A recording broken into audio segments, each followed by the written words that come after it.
nome é Sara Joana Tavares, eu tenho 17 anos e eu estudo o curso técnico integrado em mecatrônica no Cefet Minas Gerais, campus 5, em Divinópolis. Olá, meu nome é Pedro Teixeira Miranda, tenho 18 anos, sou estudante do curso técnico em mecatrônica do Cefet MG. O nosso projeto, ele faz a análise teórica de frequência de batimento em circuitos LC. A gente está desenvolvendo ele junto com o nosso orientador, o professor Dr. Dalson Almeida.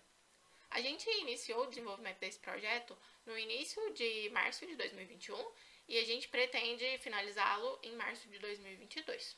O nosso projeto ele tem como base observar como que a capacitância e a indutância elas se relacionam com a frequência do sinal que vem da fonte de alimentação.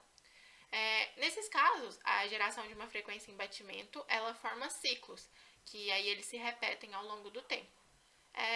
Isso que a gente observa nos auxilia na criação de filtros de frequência e no entendimento desse conceito através de algumas analogias matemáticas que a gente constrói comparando com outros fenômenos da física.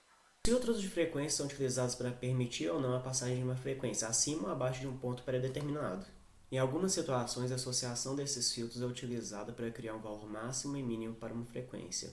Esse tipo de configuração se dá ao nome de passa-banda. São utilizados como, por exemplo, para diminuir o ruído de algum sinal. São encontrados em qualquer sistema de radiofrequência, radar, rede de micro-ondas, equipamentos sonoros, circuitos de controle, circuitos de aquisição de sinal e entre outros. O desenvolvimento dessa teoria e sua análise vem desde o início da Segunda Guerra Mundial. Com toda a evolução da tecnologia ao longo dos anos, buscando a diminuição de perdas, a maioria dos filtros hoje são desenvolvidos através de softwares do tipo CAD. Durante nossas pesquisas, estamos buscando resolver as oscilações acopladas da maneira mais simples matematicamente possível, ao se comparar o sistema de um circuito LC com o do movimento harmônico simples. Fizemos isso com foco na análise de circuitos elétricos periódicos, pois são muito utilizados em filtros de frequência.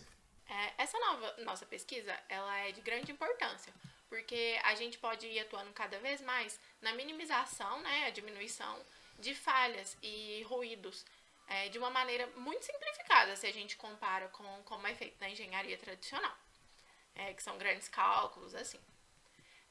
Além disso, esse é um mercado que ele está se desenvolvendo muito agora, então ele está em constante desenvolvimento. E cada vez ele toma mais áreas de aplicação, E com o avanço na síntese de filtro e a descoberta frequente de novos materiais, a área de pesquisa acaba continuando muito ativa. Inicialmente estudamos sobre o funcionamento do circuito LC simples, com apenas uma malha junto com a análise comparativa e os conceitos do movimento harmônico simples, MHS. Para isso, usamos o simulador teórico Multisim, frequentemente utilizado no meio acadêmico para observações comportamentais de circuitos elétricos de forma esquemática.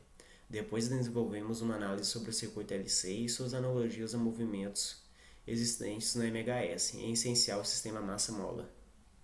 Após todo esse processo, utilizamos o Excel e o Python para realizar uma comparação entre os resultados calculados analiticamente e os resultados obtidos pela análise do simulador, e logo calculamos o percentual de erro entre o analítico e a simulação teórica.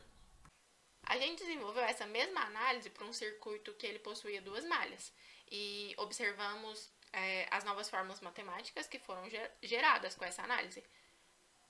E atualmente a gente está desenvolvendo o circuito com um número maior de malhas para encontrar resultados parecidos e analisar dessa mesma maneira. Como o nosso projeto ainda está em desenvolvimento, a gente acaba carregando umas expectativas para o futuro, A gente pretende desenvolver uma solução analítica geral para o caso em que haja, por exemplo, um número N de malhas e para a gente conseguir aplicar.